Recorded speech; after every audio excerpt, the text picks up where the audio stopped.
The salt of the earth.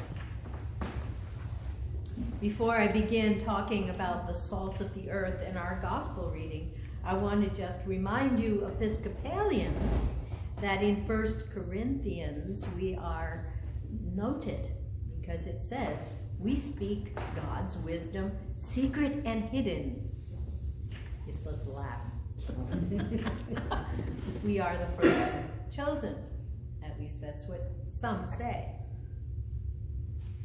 You are the salt of the earth. You are the light of the world. But we put it under a basket. We hide it. That's what Jesus is trying to tell us in Matthew's gospel.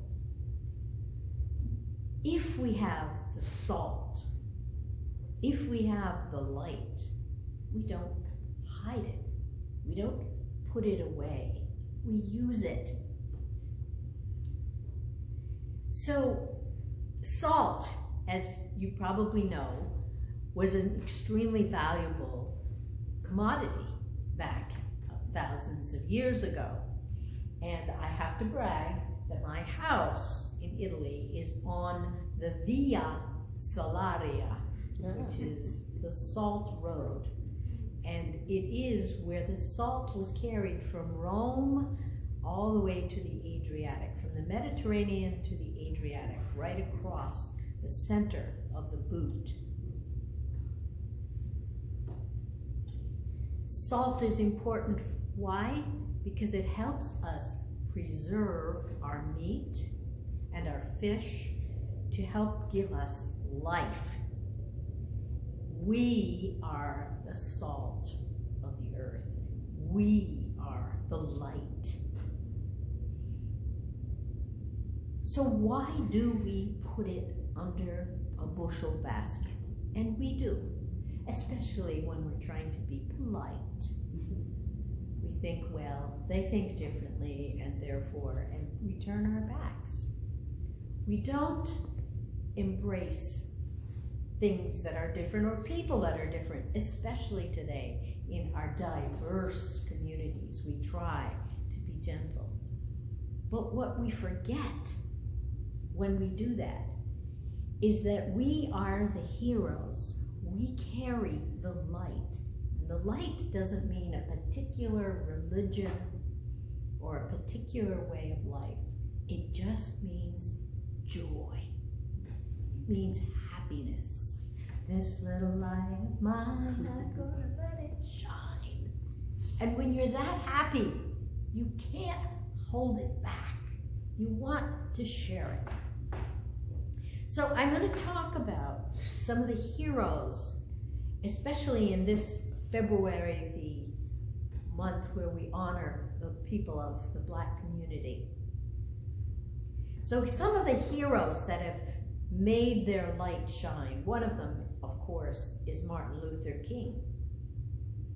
Now, how many times we've heard the story, I have a dream, and then there are some young people today who think that that was all he did, was to have that speech in Washington.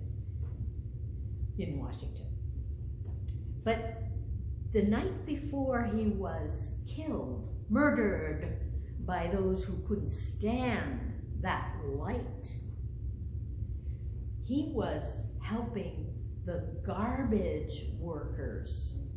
The garbage workers. You know, when we were kids, often our parents would say, well, if you don't study, you're going to become a garbage collector. Like it was some bad thing. But Martin Luther King could see beyond that. And he knew that these were workers. And they walked in a procession with a sign on them that said, I am a man.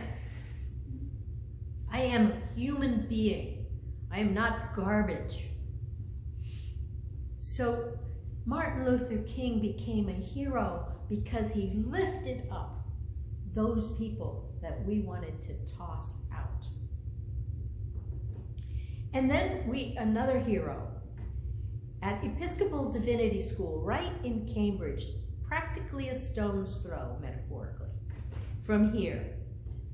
Jonathan Edwards, a young, optimistic seminary student, went down to help the people who were fighting for civil rights and was shot and killed. A hero, right among us. And now I'm going to tell you a story of something I saw on television recently. I watched WGBH obsessively and BBC. And BBC had a little video clip, which I then went online to see the whole thing. And it was a story about a man named Terry, who was very wealthy, a developer, who had a very large $4 million home in Piedmont, California. And he was watching the news and learning about all these people who were homeless in California. The ones who are homeless in California are lucky. They don't have to worry about freezing to death like they do up here.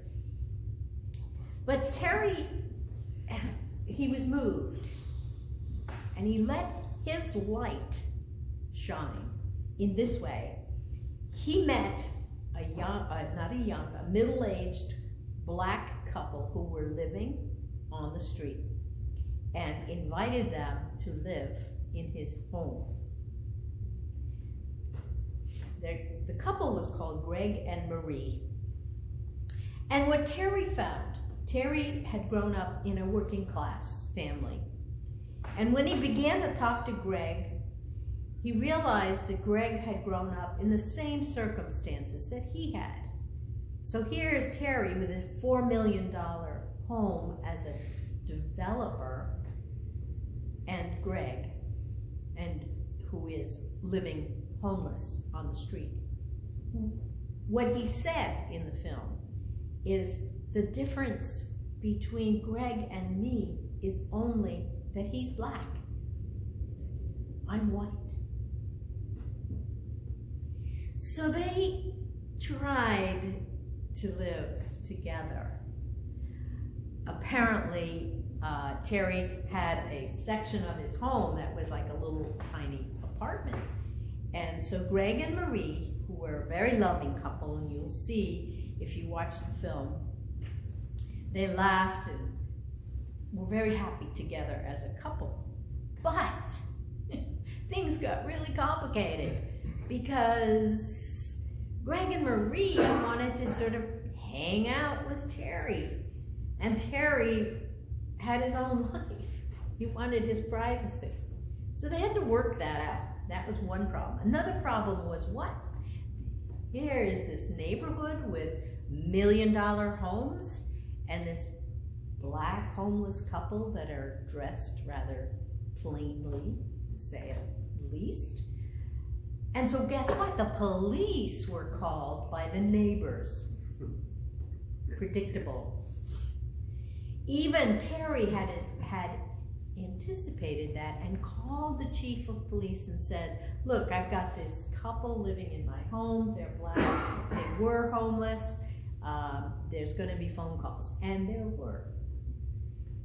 But the police came and recognized what was happening and were very kind. But the police were there every day, driving around the neighborhood. So the difficulties that they encountered, or that Terry encountered, were significant. And they are still living there, as I understand it, and have been there for more than a year. And I think that the difficulties are very important. I'm going to take a little parenthetic stop here. I was the executive director of Crossroads of Michigan in the year 2000 to 2002. Detroit, there's nothing like Detroit in the whole world. It's a destroyed city, and it was destroyed because of racism. And when you go into Detroit, and we lived in downtown Detroit, you'll see that life there is incredibly different from anywhere else. The city of Detroit owns 6,000 properties, 6,000 homes. Why? Because when white flight took place, people just abandoned their homes. And so they didn't pay their taxes. So what happens? The city acquires the property. If you want to buy an inexpensive home, go to Detroit. You could probably buy a home for $1. And then it would cost you $50,000 to destroy it so that you could build something. I used to think that the neighborhoods were like someone without teeth. You know, their home, there's a plot of land empty, and another plot, and then another home. And these homes were horrible. Many times they were abandoned homes. One time I was driving past a house where there was a man out on the porch pouring a pot full of yellow liquid. No, they didn't have water. That was common. Part of my job was to manage the feeding program. On Sundays, they had, the highest number while I was there was 1,000 people came for dinner on Sundays. That they would line up, people would line up by the hundreds all around the corner in the street. And they would come in, and they would be so many allowed in, and then there were so many seats, and then after the seats were taken, they had basically takeout. And it was a problem because there was trash. People were throwing away their containers when they went out of the building.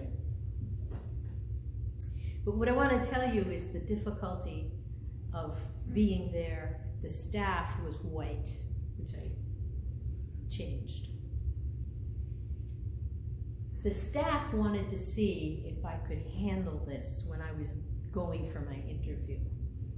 So they had me come on a Sunday where the people were lined up to come into the building, and in this long hallway, I'm standing there with other staff, one or two, and I'm small, and I'm white, and I'm a woman, and I'm looking at this row of large black people dressed in clothing that is dirty, and they're homeless. I had to screw up my courage.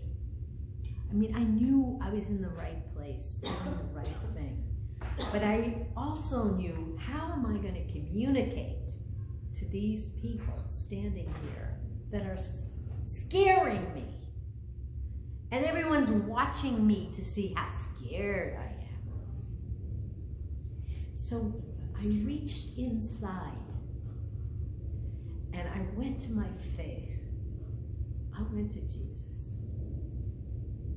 It may sound corny, but I decided there, I'm standing there, and I said to myself, every one of these people is loved by God. And Jesus is in them. And as I walked, I reached out. Some would not shake my hand. Some would not even look at me. But some would nod their heads and say, God bless. God bless. Homelessness is a very, very complicated issue. And if I can put in my 2 cents. The problem that Terry had with Greg and Marie was that he had all the money and they didn't have anything.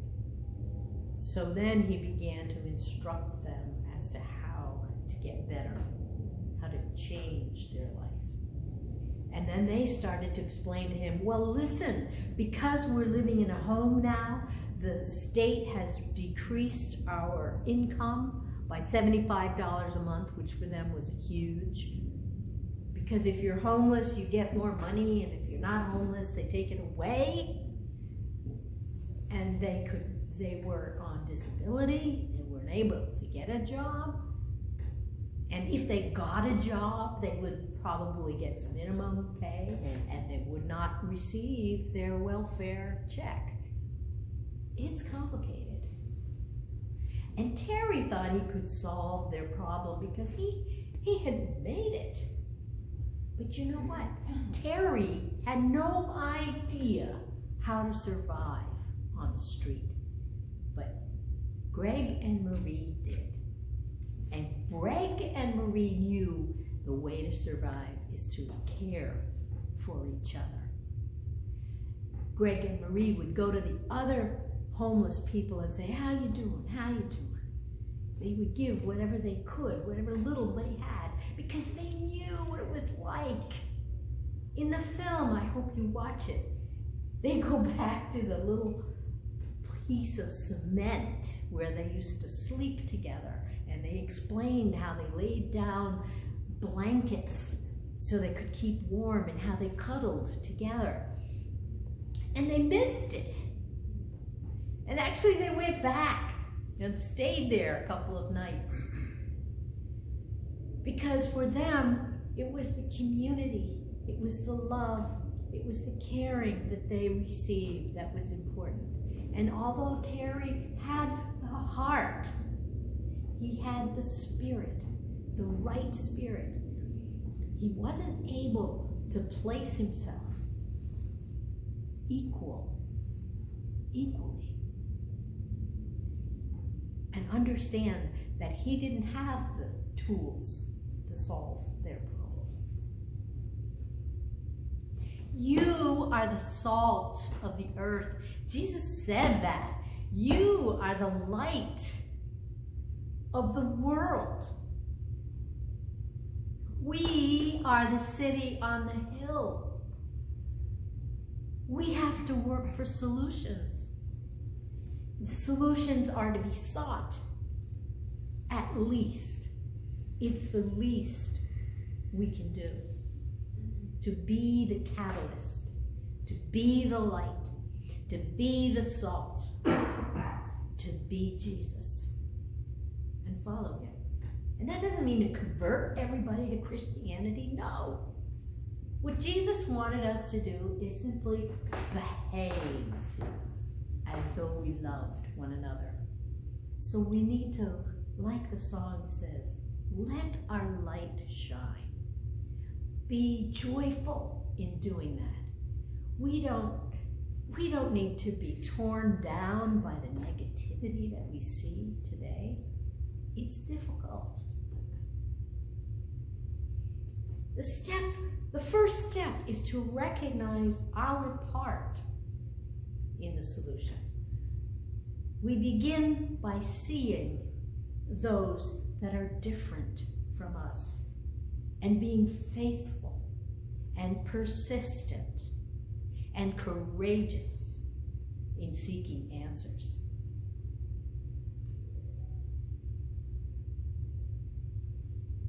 Be the light.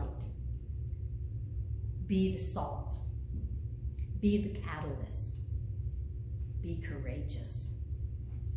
Be the Jesus we follow. Amen. Amen.